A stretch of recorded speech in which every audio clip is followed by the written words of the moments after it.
है उनको छोड़ा जाता है 20 साल के बाद, और सिर्फ छोड़ा नहीं जाता तो उनका छोड़ा जाना सेलिब्रेट किया जाता है। मिठाई बांटी जाती है, उसके लिए गार्लैंड किया जाता है उनको। गए 4-5 दिनों में हमारे समाज में घटी हुई घटनाओं के बारे में मैं रेफरेंस दे रहा हूं। तो ये इस तरीके की व्यस्त लड़ाई है, विषम लड़ाई है, जिसमें जो फ्रिंज जिसे हम बोलते थे, रेडिकल इलेमेंट जिन्हें बोलते थे, वो आज हमारी समाज की मुख्य धारा बन गए हैं। तो ये तय है कि जिस लड़ाई को हम लड़ रहे हैं वो सिंपल नहीं है, सीधी नहीं है, बहुत डिफिकल्ट हो चुकी है। लेकिन मुझे सबसे अच्छी बात ये लगती है कि ये सब साथी है हमारे, उन्होंने ये लड़ाई छोड़ी नहीं है।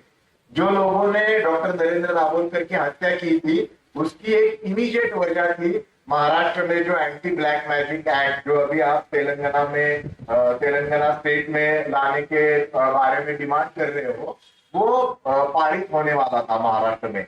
20 साल से डॉक्टर नरेंद्र दाभोलकर और महाराष्ट्र अंधश्रद्धा निर्मूलन समिति डिमांड कर रहे थे कि ये anti black magic act Maharashtra में पारित किया जाए। तो उसपे जो चीफ ऑब्जेक्शन लिए गए थे, और मैं ये जानबूझ के बताना चाहता हूं कि जब आप 2 साल हुए तेलंगाना में भी इस एक्ट की डिमांड कर रहे हो, तो वही ऑब्जेक्शन इस एक्ट पे भी तेलंगाना में रेज किए जाएंगे।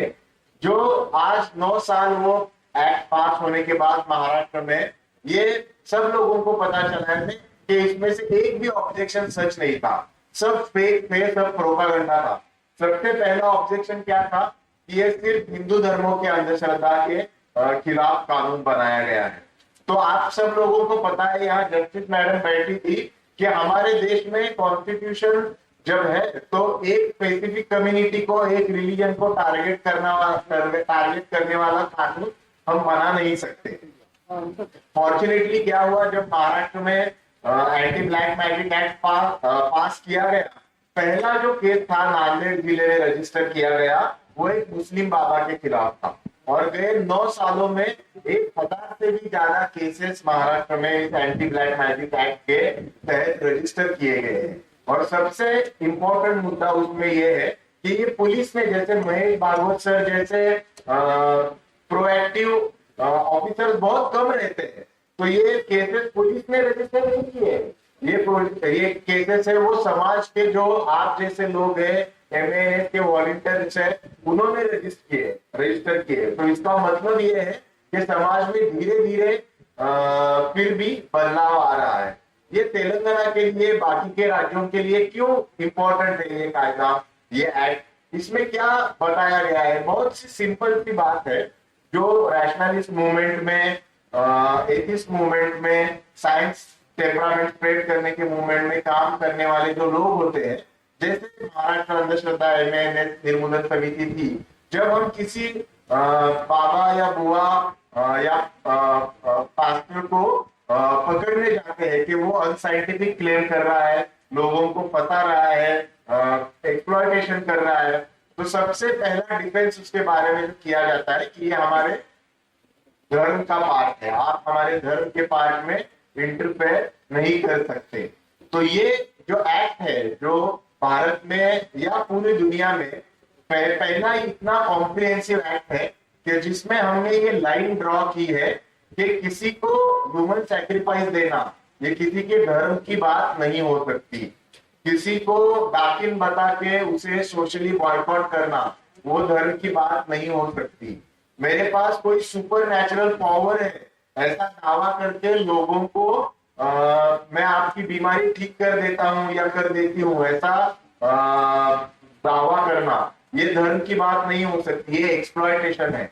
और ये किस लिए जरूरी है? मैं जब सुबह मुझे पिक करने के लिए सामाशिव राव सर ने जो ड्राइवर भेजे थे, वो मुझसे बात कर रहे थे, तो तेलंगाना, महाराष्ट्र, कर्नाटका की किस में ये क्यों रिलेवेंट है? उन्होंने मुझे पूछा कि आप क्या करते हो, तो मैंने बोला मैं मानसिक बीमारियों का डॉक्टर हूँ। तो मैंने उनको पूछा कि टेंशन आपके यहाँ है, बढ़ गया है या कम हो गया है? तो बोले कि बहुत बढ़ गया है टेंशन। मेरे भाई को भी आजकल बहुत टेंशन आ रहा है, वो बीदर में होता है और वो थोड़ा सा सहमा सहमा रहता है टेंशन की वजह से। तो क्या किया, तो मेरी माँ बोल रही है कि इसको किसी ने तो इस पे किसी ने तो डोरा डाला है, इसे किसी ने ब्लैक मैजिक किया है, इसको एक हमारे यहाँ एक पावरफुल बाबा है उनके पास लेके जाते हैं। तो ये सुबह की बात है, वो मुझे बता रहा था। और वो जब से आपके संपर्क में आया है, ये देख रहा है, तो उसे वो ठीक नहीं लग रहा है। वो बोल रहा है कि नहीं नहीं ऐसा नहीं होता। तो माँ को समझा रहा है कि ऐसा नहीं होता। माँ बोलती है कि तू कल का लड़का है, तुझे क्या पता है, ये ऐसा ही होता है। गांव में जब जाके वो बात करता है तो गांव के लोग बोलते हैं कि हमारे गांव का वो जो बारामती है वो बहुत पावरफुल है, उसने इसे पकड़ लिया है। तो एक तरफ हम ये बात करते हैं कि राज्य में क्या हो रहा है, दिल्ली में क्या हो रहा है, सरकारें क्या कर रही है, वो तो एक साइड पे है। लेकिन दूसरे साइड पे जो कॉमन मैन है इस कंट्री का, ये सिंपल सा स्ट्रेस आ गया उसके, भाई को डिप्रेशन बोला जाता है, चिंता बोला जाता है, और उसकी वजह से वो सहमा सहमा रह रहा है। लेकिन उसका इलाज करने के वजह, उसका ट्रीटमेंट करने के वजह, उसकी माँ क्या सोच रही है कि उसको किसी ने तो काला जादू कर दिया है उस पे। अभी ये जो एंटी ब्लैक मैजिक एक्ट है, उसके वो मैं उसको समझा रहा था कि ये जो डिमांड आप कर रहे हो, ये जो तेलंगाना में पास हो गया, तो ये जो बाबा है, जो बुआ है, उसको बोल रहा है कि आपके भाई पे किसी ने ब्लैक मैजिक किया है, वो सीधा, इन्होंने कंप्लेंट रख दी तो वो सीधा जाएगा जेल में। आज जो घूम रहा है सरेआम लोगों को फंसाते हुए, और आप समझिए कि हर एक गांव में आपने आंध्र की या तेलंगाना के देखा आपने, जैसे महेश सर ने बोला कि एक घटना ऐसी घटी तो 40 लोगों को उन्होंने अरेस्ट कर लिया। तो पूरे तेलंगाना और आंध्र में मिलके ऐसे कितने लोग होंगे जो लोगों को ठगते हैं, ब्लैक मैजिक के नाम पे लोगों का शोषण करते हैं, एक्सप्लॉयटेशन किया जाता है। और ऐसा नहीं है कि ये सस्ते में आता है। आप देखिए अभी तो उनकी एडवर्टाइजमेंट भी होती है, फीस भी होती है। जैसे महेश सर ने बताया कि ये बाबा भी अभी मॉडर्न हो गए, वो गूगल का यूज करते हैं, फेसबुक पे ऐड डालते हैं, यूट्यूब पे उनके चैनल होते हैं, जो साइंस के सब टेक्निक्स है वो सभी टेक्नोलॉजी वो यूज करते हैं। लेकिन बताते क्या है, फैलाते क्या है, वो अंधविश्वास होता है। तो ये जो एक्ट ड्राफ्ट किया है वो इसके बारे में एक्ट है, और मुझे ये बहुत लगता है कि इम्पोर्टेंट माइलस्टोन है कि आप लोग इसके बारे में डिमांड कर रहे हो। ये किसी धर्म के खिलाफ नहीं है, किसी जाति के खिलाफ नहीं है। ये किसी भी धर्म के नाम पे जो लोग सामान्य जनता को शोषित करते हैं, एक्सप्लॉयटेशन करते हैं, उसके खिलाफ ये कानून है। दूसरी एक इंपॉर्टेंट बात मैं आप सब लोगों के सामने रखना चाहता हूँ। ऐसा बहुत बार बोला जाता है कि ये जो रैशनलिस्ट लोग हैं, साइंस स्प्रेड करने वाले लोग हैं, वो हमारे धर्म के और भगवान के खिलाफ है, ये हमारे धर्म को डुबा देने वाले लोग हैं, और इसलिए इनसे हमें बात नहीं करनी चाहिए, इनको हमें ज्यादा भाव नहीं देना चाहिए। ये सामान्य समाज की धारणा होती है। लेकिन जो स्टांस महाराष्ट्र अंधश्रद्धा निर्मूलन समिति का था, डॉक्टर नरेंद्र दाभोलकर का था, वो हम ऐसा मानते हैं कि वो किसी धर्म के या भगवान के खिलाफ नहीं है। हमारा जो इंडियन कॉन्स्टिट्यूशन है हर एक को ये राइट देता है कि वो अपना धर्म स्वीकारे, वो अपना भगवान डिसाइड करे, उनको स्वीकार करना हो तो स्वीकारे, ना करना हो तो ना करे। वो चॉइस वो आप पे रखता है, उसमें स्टेट का कोई रेफरेंस नहीं है। और वो हम मानते हैं, एमएनएस मानता है, तो हम ये मानते हैं कि जहां धर्म के नाम पे लोगों का शोषण किया जाता है, भगवान के नाम पे लोगों का शोषण किया जाता है, उसे हमें विरोध करना चाहिए।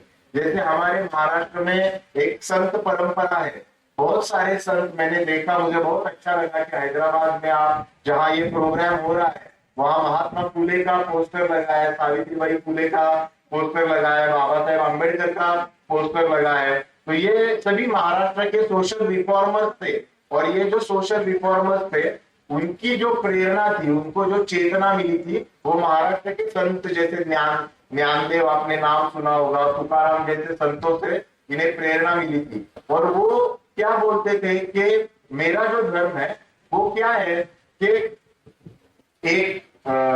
एक आदमी है जिसे भूख लगी है, जिसके पास खाना नहीं है, तो उसे खाना देना मेरा धर्म है।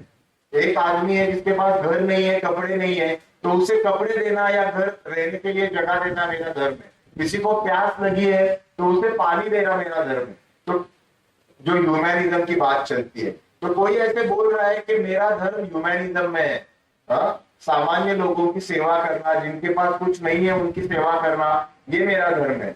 ऐसा जो कोई बोल रहा है तो वो हमारा शत्रु है या मित्र है?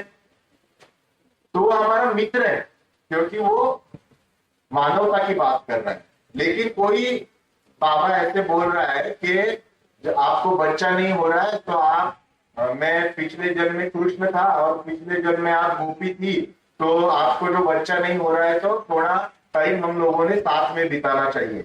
सुना है ना ऐसे बाबा का नाम आपने, जो ऐसे बात करता था? और अभी कहाँ है वो? तिहाड़ जेल में है। जैसे रामपाल, राम रहीम, आसाराम, ये सभी लोग हैं, वो धर्म का नाम यूज करते हैं। और ये आसाराम के नाम पे तो चाइल्ड सेक्सुअल एब्यूज का केस है। और हमारे समाज में पाखंड इतना फैला है कि जो आस्क वाई हम बोलते हैं, साइंटिफिक टेम्परामेंट बोलते हैं, ये कन्विक्टेड बाबा लोग हैं।